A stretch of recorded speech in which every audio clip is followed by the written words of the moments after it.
At ngayon naman, Sandro, naku, talamak na talaga ang mga nagkakasakit dahil nga, ito na nga, dahil pumunta na naman sa mga gitna talaga ng trahedya, hindi mo maiiwasan na may mga lulusob sa baha, may mga kababayan tayo na magkakasakit. Ngayong umaga, ibibigay natin sa kanila ang lahat ng mga impormasyon at detalye sa maaaring sakit na makuha nila, paano nila ito mapaprevent, at kung ano mga cure. So this morning, makakasama po natin si Dr. Tony Liachon ng Philippine College of Physicians. Good morning po, Doc. Morning, Doc. Good morning, Sandro. Good morning, Dan. Yes, alam natin si Doc Suki natin yan dito sa Good Morning Boss. At palaging pag meron siya mga medical advice at may kailangan tayong itanong, palaging si Doc ang ready. Pero ngayon, Doc, alam naman natin na yun nga, dala nga ng lakas ng pag-ulan at syempre ang taas ng pagbaha ay ang napakaraming mga iba't ibang mga sakit din po. Ano po ba ang mga sakit na dapat tayo maging ready for? Okay. Ang pinaka-fatal, siyempre, dapat isipin natin, dalawang sakit sa akin na importante.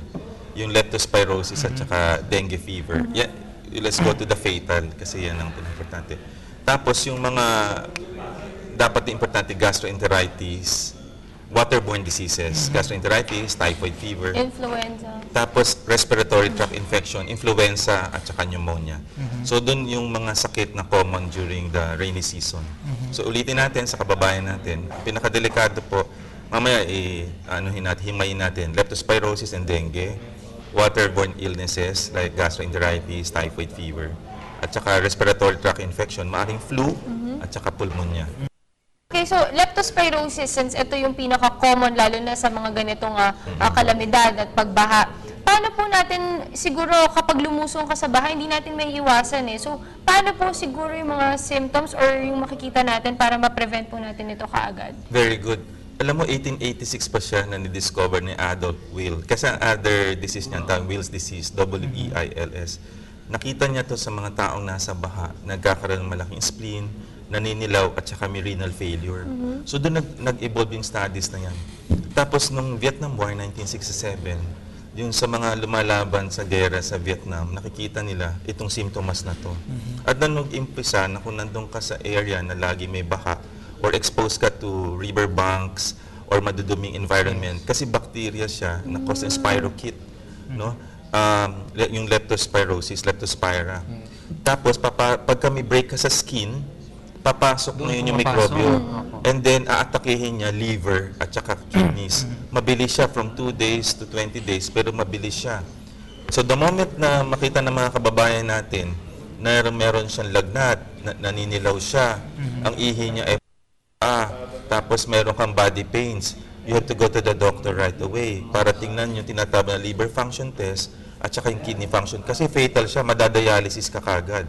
At kung hindi ka madialysis, mamamatay ka kagad. But Doc, we also have to remember, meron siyang incubation period Yes. po na tinatawag. Maigsi lang, 2 hanggang 5 days lang. 2 to 5 Oo. days. So, kailangan, lalo na kung, ang key dyan, pag tinanong mo, meron ba ho kayo exposure sa baha? Yan ang unang tanong. May sugat po ba kayo sa paa? Kasi ito'y nakukuha dun sa ihi at dumi ng mga daga. Okay. O ihi ng ahayop usually. At usually kung perpetually ka nga na nasa baha, let's say nung panahon ng Ondoy at saka ngayon, ang tagal na may baha nun. So kung nandun ka, araw-araw naglalakad ka, lumalambot yung skin mo, nagkaka-break ka sa skin. I see. So sir, paano naman po malalaman ba? Kasi usually, yun nga, lumulusong lang ang mga tao sa baha, hindi naman po nila nasisigurado kung yung tubig na ito ay naihian nga ng daga or may ano po yung unang-unang dapat gagawin nila? Pag Initial kunwari, step. right after nilang umahon, kumbaga sa pagkalusong nila sa baha, ano po ang dapat nilang gawin? Ang unang-una dapat may protective wear o footwear. Particularly mga bota na mataas na hanggang Yes. tuhod. Dapat yan, must yan. And then after that, pag uwi nila ng bahay, dapat maghuhugas sila ng paa. Alright? So yun ang dalawa nating first aid na pwedeng gawin. Pero kunyari, nagka-symptoms na siya, wala ka ng choice, then you have to go to see a doctor. Yes. Ngayon, kunyari, wala kang opportunity, pumunta ng doktor, kalamidad, disaster, katulad ng panahon ng Ondoy, at saka ito. Merong mga tinatawag na guidelines lang.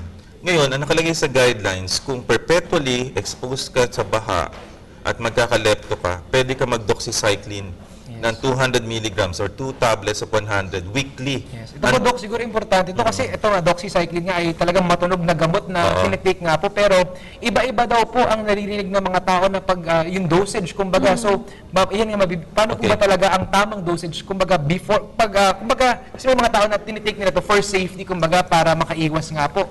Pero ang apparently, iba pa daw po ang pag meron ka ng mismong leptospirosis na dosage nito. Para hindi malito ang taong bayan natin, ito ay Philippine Society of Microbiology and Infectious Diseases na guidelines. Ibig sabihin, ito yung guidelines na dapat sundin. I-google lang nyo.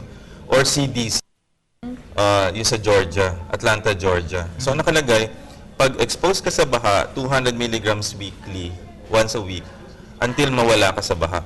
Pero kunyari, expose ka sa baha at may lagnat ka na, dapat uminom ka na nito 100 mg twice a day for 1 week. Kung hindi ka gumagaling, maaring nandun ka sa advanced stage. So therefore, you need to see a doctor para sa ganun yung gamot ay maiswero para mas mabilis. For the areas lang na kunyari, marami tayong kababayan yun na dahil disaster, dahil hindi makapunta sa hospital, ang dapat gawin, uminom na kaagad. Ako tatanungin mo, mas maganda yung advantage na uminom ka kaysa yung risk na later on. Kasi fatal siya, remember, fatal siya.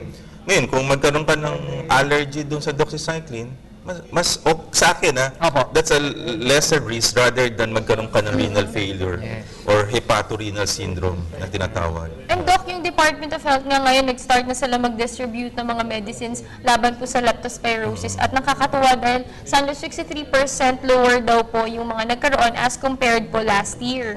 Tama yes, ba? Kasi nung panahon ng Ondoy nun, lahat tayong nagulat eh. So therefore, tayong naipamigay nun, naipamudmod. At din sanay na tayo na lagi tayong binibisita ng bagyo. Ngayon ay mas prepared tayo.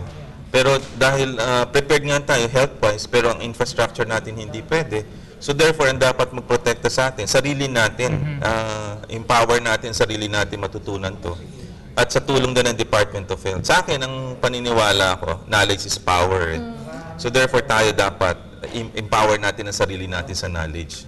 So ngayon naman, Sandra, let's go naman to dengue fever naman. So alam naman natin na medyo delikado talaga itong dengue fever. Paano naman po yan? Kasi pagbaha, hindi rin maiwasan, doon din pumupunta yung mga lamok. So ano po yung mga pwede nilang gawin bukod sa siguro mag-apply sila ng off-lotion or any mosquito repellent na ano po? Alam mo, yan na napakabahirap eh. I think dapat may protective measures na tayo sa bahay. Yung mga kurtina natin, tsaka yung mga plants natin hindi kailangan, mga junk areas natin. Kasi ang pinamumugaran lang nito, Dan Sandro, yung mga areas na yun eh. So, kung walang lamok, wala kang dengue. Ganun lang naman ako. So therefore, ang prevention ko, tanggalin mo yung mga breeding places ng mosquito. Yan ang prevention. Okay. Ang second mong gagawin, pag nagka-symptoms ka na nalagnat, may rashes ka, huwag ka na maghintay ng nakaagad. No? Punta ka na ng hospital kasi hindi mo madadiagnose yung platelet count mo at saka yung mga markers mo, NS1 mo, kung hindi ka mapupunta doon sa hospital. Ngayon, kung mababa ang platelet mo, wala kang karapatan mag-stay sa bahay. Kailangan magpaswero ka. Or kung wala kang opportunity, kailangan uminom ng tubig. Virus yun eh. So, wala at saka pa ang hirap din po pala ng Doc, tong dengue fever pala, Sandro, wala siyang gamot. Talagang dapat hydrated ka lang. So, kailangan ka lang din talaga magpaswero. Based from my own experience po, Doc.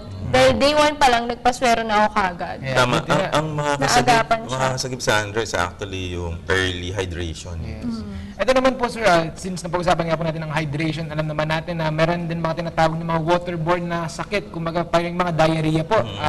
Paano naman po ang mga solusyon po para dito, kumbaga yung mga first aid na dapat na para matugunan nga po at maiwasan na nga po ang paglala ng mga ganitong klaseng sakit? Sa panahon kasi, ang hirap uminom ng tubig ngayon eh. Hindi, dapat magpa-boil ng water. Hindi natin alam kung contaminated. Or kaya, yung natin mga mineral water, kung hindi tayo talaga sigurado, yun ang ginagawa kong advice sa mga pasyente. Mag-boil ka ng water, kung walang mineral water, kung meron, mineral water ka muna. So yun ang aking payo. Ngayon, oras na mag-diarrhea ka, kailangan i-hydrate mo yun, volume for volume. At tapos the usual natin, mag-fruits and vegetables tayo, para sa ganun di tayo magkasakit. Alright. So ito na lang po siguro, huling mga paalala na lang po at mensahe po para sa ating mga manonood ngayong umaga para na rin po makaiwas sa mga ganitong klaseng sakit. Okay, pag wala kayong gagawin po, Huwag na po na kayong lumabas, lalo na kung walang pasok. Sa atin kasi, pagka walang pasok, ang gagawin, lalabas pa tayo. So, na-expose ka to the elements, lalo na kung respiratory tract infection or lulusong tayo sa baha. Kung wala kang gagawin, wag na lang. Pangalawa, ang tingin ko, dahil perennial naman itong mga sakit na to, i-master na natin, basahin natin, at i-protect natin ang sarili natin. At kung may symptoms tayo, punta kagad tayo sa doktor. Kasi kung hindi natin gagawin yon, mas maaga tayo magkakasakit, mas malaki ang gastos natin sa ospital.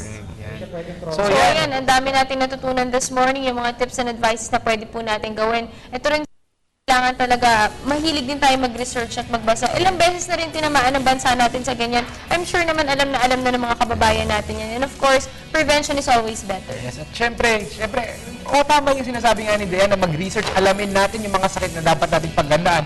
Pero minsan na iwas-iwasan natin yung pagmamarunong natin sa mga pag-take ng gamot. Ito na nga, nasabi na nga sa atin ni Dr. Tony kung Don't ano yung... self-medicate. Yes, yan yung pinapaalala sa atin ni Dayan kahapon pa na talagang huwag kayo na magmarunong, mag-consult na kayo sa doktor para makakuha ng mga professional advice tungkol sa mga gamot na dapat nyo i-take kasi baka pwedeng lumala pa lalo ang mga Kasi nga, sakit di ba, nila. Sandro, Doc, talaga nung kailan lang sa social media, talagang kalat na kalat yung mga medicines na kailangan nilang i-take. So, dapat wag tayo agad-agad maniniwala. Kumonsulta po tayo sa mas nakakaalam, yung mga doktor po.